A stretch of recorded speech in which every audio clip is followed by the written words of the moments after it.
నమస్తే. ప్రస్తుతం మనతో పాటు సీనియర్ జర్నలిస్ట్ జగదేవ్ ఉన్నారు. ఆయనతో మాట్లాడదాం. నమస్తే సార్. నమస్తే. సార్, ఇప్పుడు ప్రచారాలు బాగా విస్తృతంగా చేస్తున్నారు. అందులో ఇప్పుడు వేడివేడిగా ఒక వార్త ఏంటంటే, సాయి ధరమ్ తేజ్ని ఒక బాటిల్తో కొట్టబోతే ఇంకొక అబ్బాయికి తగిలి చాలా రక్తం పోయింది, గాయం అయ్యింది. సో ఇలాంటి దాడుల్ని మనం ఎలా చూడొచ్చు అంటారు? ఇప్పుడు మెగా ఫ్యామిలీ మొత్తం పిఠాపురంలో ప్రచారం చేసే అవకాశం ఉంది. సో ఇలా దాడులు జరిగితే వాళ్ళ పరిస్థితి ఏంటంటారు? ఏమిటోనమ్మా, ఇప్పుడు దాడులు జరుగుతుంటే నిజంగా జరుగుతున్నాయా, లేదంటే వీళ్ళు ఎవరిని పెట్టించుకుంటున్నారా, లేదంటే నిజంగా మహానుభావుడు ఎవరు ప్రశాంత్ కిషోర్ ఎప్పుడైతే స్ట్రాటజిక్ మేనేజర్గా ఒక కొత్త అవతారం ఎత్తాడో, ఆ కోడికత్తి వ్యవహారం నుంచి ఏది వాస్తవం ఏది అవాస్తవం తెలియకుండా పోయింది. ఇప్పుడు మొన్న ఆయనకి గులకరాయేది అది జగిలింది, ఎంత గీరుకుంది అంతే. దానికి 10 మంది డాక్టర్లు అంట, 3 స్టిచ్చెస్ అంట, రోజు రోజుకి పెరగడం అంట. ఏమిటో నాకు అర్థం కావట్లేదు. దీని గురించి ఎట్లా మాట్లాడకుండా నాకు రియాక్ట్ అవ్వాలో అర్థం అవ్వట్లేదు. సో ఇప్పుడు ఏదైతే ఉందో వాళ్ళకి అంత పబ్లిసిటీ రాని నేపథ్యంలో ఇక్కడ క్లియర్గా ఇంతకుముందు పవన్ కళ్యాణ్ గారి సభ అయినప్పుడు కూడా చెప్పులు రాళ్ళు ఇవ్వాలని ప్రయత్నించారు స్టార్టింగ్ లో, అప్పటికి ఇంకా కూటమి అవ్వక ముందు. ఆ తర్వాత వేరే ఎక్కడ గుంటూరు దగ్గర సభలో ఎక్కడో చంద్రబాబు గారు సభ పెట్టినప్పుడు కూడా ఇలాగే తొక్కిసలాట జరిగితే ఒకటి చనిపోయారు, దానికి కూడా కావాలని వీళ్ళు ప్రచారం చేసి మేము అందుకే బయట సభలకు మీకు అవకాశం ఇవ్వమని చెప్పడం, ఇట్లా చాలా రకాలుగా ఎన్ని చేయాలి అన్ని చేసేసారు. అందుకే కూటమి ఎవరైతే ఉన్నారో కార్యకర్తలు, టీడీపీ కానీ జనసేన వాళ్ళు కానీ బాగా రగిలిపోయి ఉన్నారు. ఎంత రగిలిపోయి ఉన్నారంటే, అరే వీళ్ళకి ఏదో ఒకటి చేయాలి, ఏదో ఒకటి చేద్దాం, ఏదో ఒకటి గవర్నమెంట్ ఫామ్ రానివ్వండి ముందు చూద్దాం అన్నట్టుగా అలా స్తబ్దుగా ఉన్నారు. అప్పటికి వీళ్ళు ఆల్రెడీ 5 ఏళ్ళు బాగా వెనకేశారుగా, లిక్కర్ కానీ ఇసుక కానీ వేరే వేరే అంశాల్లో కూడా. సో వీళ్ళందరూ భూ కబ్జాలు కూడా అంటున్నారు. వీళ్ళందరూ ఆ స్థాయిలో ఉన్నారు. కాబట్టి ఇప్పుడు నెక్స్ట్ గవర్నమెంట్ మారితే వాట్ నెక్స్ట్, మా పరిస్థితి ఏంటి అనే భయాందోళనకు గురయ్యి ఏం చేయాలో తెలియక మనిషిలో ఉన్న రాక్షసత్వం బయటకు వచ్చేసి ఈ విధంగా పాల్పడుతున్నారని నా అభిప్రాయం. చాలా చాలా దగ్గరలో అలా ఇచ్చినోడికి ఏ కేసులు ఉండవు, ఏముండవు, ఏ ఇష్యూస్ ఉండవు. ఇప్పుడు అందుకేం చేశారు, ఫస్ట్ రాష్ట్ర డీజీపీ మీద వేశారు.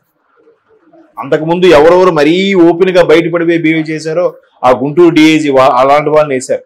ఒక 4 ఐపీఎస్లు, ఒక 6 ఐఏఎస్ ఆఫీసర్ని, డిస్ట్రిక్ట్ ఎలక్షన్ ఆఫీసర్ని మార్చారు. నిన్న మళ్ళీ ఈరోజు అనంతపురం డిఐజీని, 2 డిఎస్పీలని, రాయచోటి డిఎస్పీ, అనంతపురం డిఎస్పీలని మారుస్తూ ఏం చెప్తున్నారు తెలుసా, ఎలక్షన్ కమిషన్ కూడా సైడ్కి పెడుతుందని.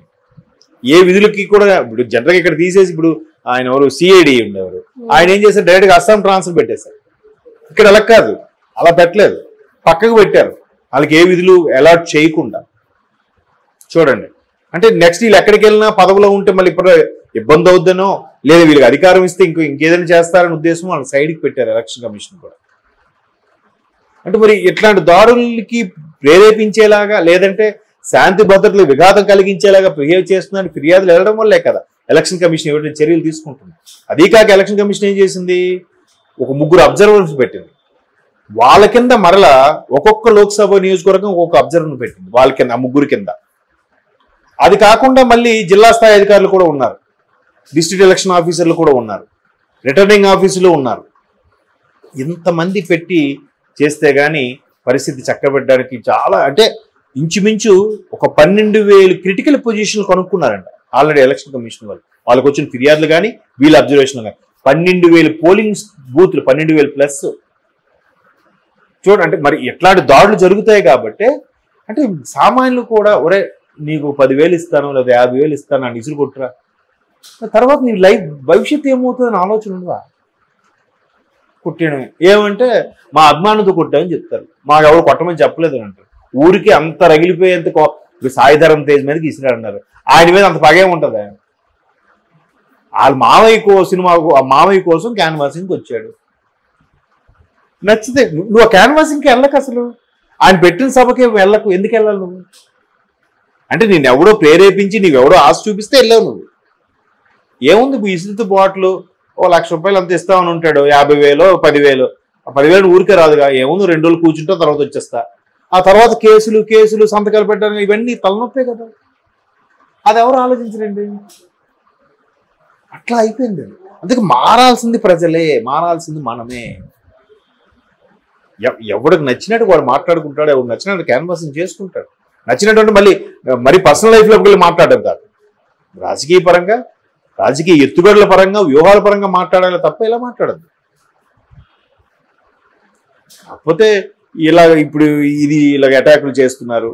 బట్ అయినా ఇప్పుడు జబర్దస్త్ ఆర్టిస్టులు కూడా వెళ్ళి, అందరూ కాదు, మెయిన్ ఎవరైతే బాగా ఫెమిలియర్ ఉన్నారో, సుధీర్ గాని, గెటప్ సీన్ గాని, ఆది ఫస్ట్ వెళ్ళారు. ఆది అంతకుముందు సభలో కూడా పార్టిసిపేట్ చేశారు. మరి అలాంటి తప్పదు, తెగించి వెళ్ళాలి. వాళ్ళకి ఎవరు పిలవలేదు, వెళ్ళారు.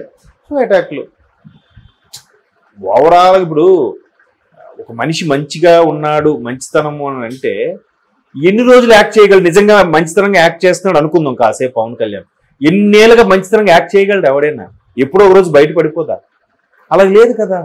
అందుకు అక్కసుతో ఏమో ఈయనకి ఎంత ఇమేజ్ వచ్చేస్తుంది, ఎంత ఇది ఉంది. మరి లేకపోతే ఆయనకు ఒక ఎమ్మెల్యే సీటు కూడా లేదు కదా, మరి ఎందుకమ్మా భయపడ్డాం? ఆయన మీద అన్ని విమర్శలు ఎందుకు, అన్ని అటాకులు ఎందుకు, అన్ని కేసు ఫైల్ చేయడం ఎందుకు? అనవసరం కదా. సో అవన్నీ అబ్జర్వ్ చేసి ఎవడైతే బాగా స్టడీ చేశాడో పవన్ కళ్యాణ్, వాళ్ళందరూ పవన్ కళ్యాణ్ని చివరి దాకా విడిచిపెట్టరు, వెళ్తున్నారు. ఇప్పుడు ఆయన కూడా నాకు తెలిసి రెండ్రా నాకు సినిమా నాకు క్యాన్వాస్ చేయని కూడా ఎవరు చెప్పుంటారు.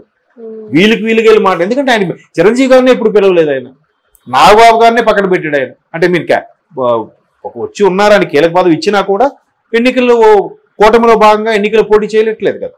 ముందు కాకినాడ ఏదో అనుకున్నారు, తర్వాత అవసరమైంది లేదు, తర్వాత చూద్దాం అంతే. లేదు మా అన్నయ్యకి ఇవ్వాలి అనే పట్టుపట్టలేదు కదా. అలా అనుకుంటే ఇచ్చేవారు కదా. మరి వీళ్ళందరినీ ఆయన పట్టించుకుంటాడా, పిలుస్తాడా? అది కాదు కదా బలం. అసలే ప్రజల నుంచి రావాల్సిందే కదా బలం. బట్ వీళ్ళు స్వచ్ఛందంగా వెళ్ళి చేస్తున్నారు. చేస్తే అప్పటికి వీళ్ళు అక్కసు తట్టుకోలేక, జనరల్గా రూరల్ ఏరియాలో కూడా సినిమా వాళ్ళు, టీవీ సీరియల్స్లో చేసే వాళ్ళకు కూడా వచ్చారంటే చూడడానికి గుమ్ము కుడతారు. అలా వెళ్ళారు. వెళ్ళిన దాంట్లో ఇట్లాంటి చిల్లర ఎదవులు ఉంటారు. వీళ్ళకి ఒక డబ్బుగా ఆశపడో, లేకపోతే ఎవడో చెప్తే పురమాయించో ఇట్లా చేస్తారు. కాబట్టి అలా జరుగుతుంటాయి, తప్పదు మరి. బట్ ఈయన వల్ల పక్క అబ్బాయికి ఇబ్బంది కలిగింది. బట్ వాళ్ళు సేఫ్ జోన్లో ఉన్నాడు అనుకోండి. బట్ అలాంటి విపరీత చర్యలకు మాత్రం చెక్ పెట్టాలి అని అక్కడికక్కడే 4 కుమ్మేసి తర్వాత పోలీసులకు అప్పచెప్పాలి ఎవరైనా సరే. అంటే ఇప్పుడు గాయాలతోని ఆ అబ్బాయి బయటపడ్డాడు అనుకోండి, రేపటి నాడు ఇంకా గట్టి తగిలి ప్రాణాలు పోతే, అంటే చాలా రక్తం పోయింది, మీరు కూడా వీడియోలో చూసుంటారు. అంటే ఇలాంటి వాటిని అరికట్టే అవకాశం లేదంటారా? అదే అరికట్టే అవకాశం అంటే ఎప్పుడైనా కోర్టులు, చట్టాలు కొంత పరిధి వరకు ఉంటాయి. దాన్ని అమలు చేయాల్సింది ఎవరైతే రాజ్యాంగంకు లోబడి పనిచేస్తారో వాళ్ళందరూ చేయాలి. వాళ్ళు చేయనప్పుడు ఎన్ని చట్టాలు చేసినా, ఎన్ని కోర్టులు, ఎన్ని పనిష్మెంట్లు విధించినా అవి మారవు. భయం ఉండట్లేదు బేసిక్గా మనుషులకి. అమ్మో ఇది చేస్తే నా పని ఏంటి, నేను అసలు 7 ఏళ్ళు బయటికి రాను, లేదంటే నాకు ఇంకా నా సీన్ అయిపోయిందని లేదు కదా. ఈ కోర్టు కాకపోతే పై కోర్టు, పై కోర్టు కాకపోతే ఆ పై కోర్టుకి వెళ్తాను, వాయిదాలు తెచ్చుకుంటాను, బెయిల్ తెచ్చుకుంటాను ఆ తలంపులోనే ఉన్నారే తప్ప ఇలా జరిగితే ఒక ఫీలింగ్ కానీ పశ్చాత్తాపం కానీ లేవు. అలా లేనప్పుడు ఇంక ఇది చిన్నదమ్మా, మనుషుల్నే లేపేస్తున్నారు. వివేకానంద రెడ్డి గారిని చంపేశారు. ఎవరు చంపారో తెలిసిందా? ఇప్పటికైనా క్లారిటీ వచ్చిందా?